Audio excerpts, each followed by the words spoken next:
What's going on, everybody? This is Neo. Islam means love. The Quran means wisdom. All right? Peace and love.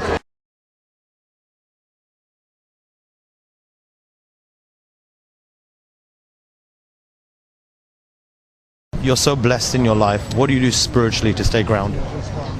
I represent my family. I try to really just, understand every aspect about the Most High. For me, the Most High is Allah.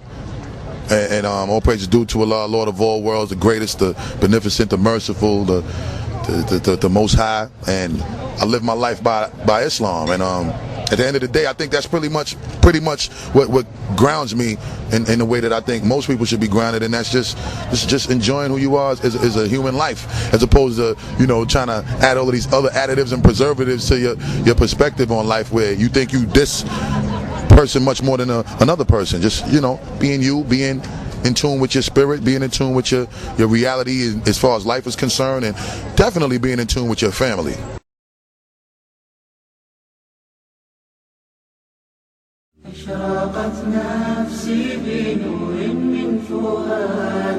I want to tell you just a little about the background that I came from.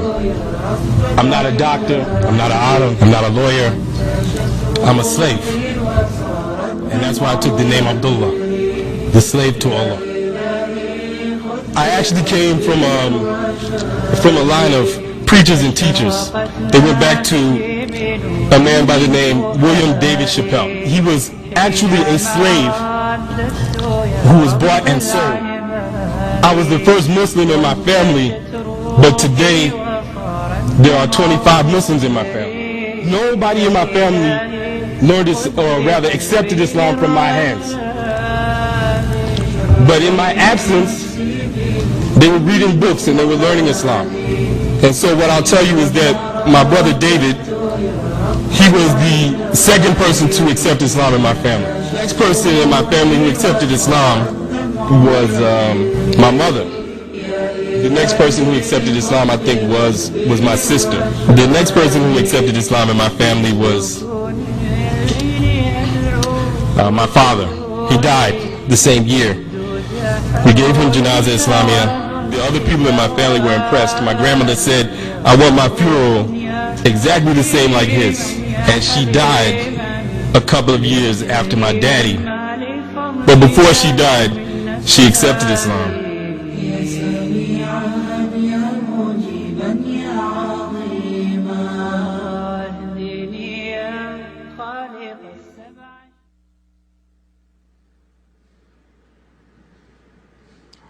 Heroes come in all shapes, sizes, colors, and religions.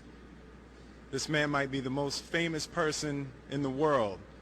He's one of the greatest heroes of our time, and he is a Muslim. It was hate, not religion, that motivated the horrible acts of September 11th.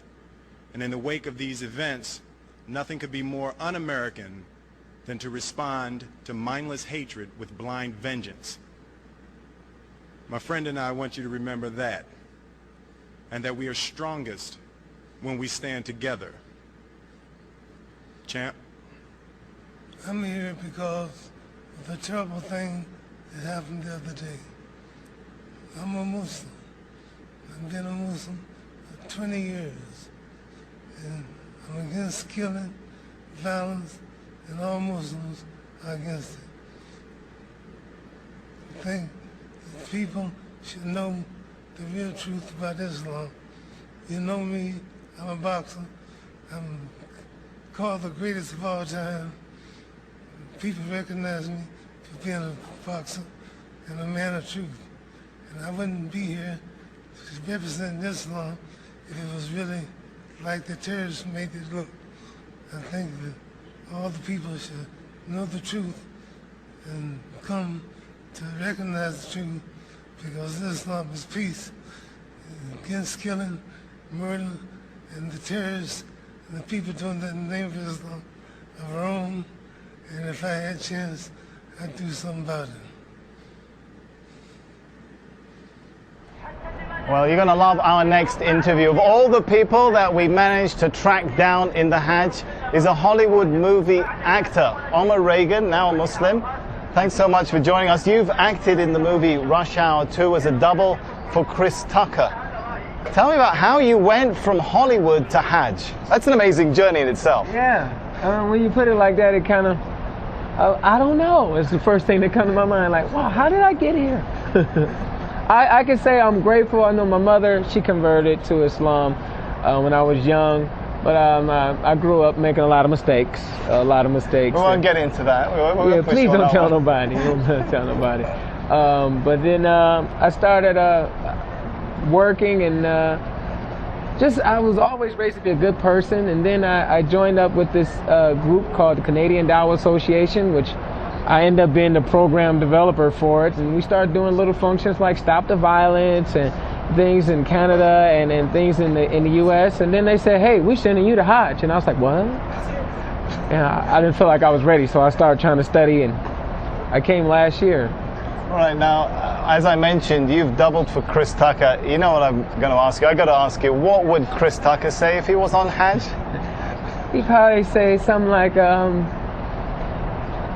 man, it's a lot of people and they pushing me. It's all for Allah, man. All for Allah. It's only one God. Numerous of things. And you know this, man. You may do this. I got new life. How do Hollywood? You're still working in Hollywood, so yeah. It's quite an interesting balancing act. Do Hollywood and Hajj really go together? You can maintain those two roles. Hollywood and Hajj. Yeah, that's controversy right there. That is controversy. It's like, when you hear it. But is that Bernie Mac now, or what is that? Hollywood and Hajj. Now, you know, it's conflicting, but it works because Hollywood teaches you kind of like put on this, be a fake person, be another person, and Hajj teaches you to really be yourself. It strips you of everything that you thought was so important and everything that you really fight for. It's about me and what I need. And Hajj, man, you know, you sleep on the ground, you know, you wear nothing, as you can see. No, we don't want to really show you wearing nothing. He is dressed, by the way. That is true. That is true. But you stripped of all those worldly possessions, you know, and you kind of, everybody's on the same level, no matter how much money you have. We're the same. So I can take that back to the U.S. with me, you know. Be a nice person, be a good person. What Islam really teaches is have good character, good manners. Tell me, Omar, does it hurt your Hollywood profile, your Hollywood career, that you have such a high profile as a Muslim? As you mentioned, you're in Hajj, you're talking to us on TV, you're part of the Canadian Dawah Association. I don't know. That's a good question. I'm going to find out when I go back home. Well, if you need a job, I'll talk to my boss. Yeah, do that, because U.S., they'll be like, you was on Al Jazeera? What? I'm like, they love us. It's been good talking to you, Omar Regan. It's been good talking to you too. I'm going to let you get back to the other rush hour. This is more like rush hour 10. It took us about 3 hours and 15 minutes to get you out here. I don't even think about how long it's going to take to get you back. Yeah, what is the opposite of rush hour? Slow motion over here, boy. You can't go nowhere. It's just too many people. They in mountains and everything. It's beautiful though. It is beautiful. Omar Regan, you have yourself a beautiful Hajj and a safe trip home. All right, nice talking to you. Man. Thank you. We'll be continuing the coverage from the heart of the Hajj in the days to come, but for now I'm going to hand you back to Imran in the studio.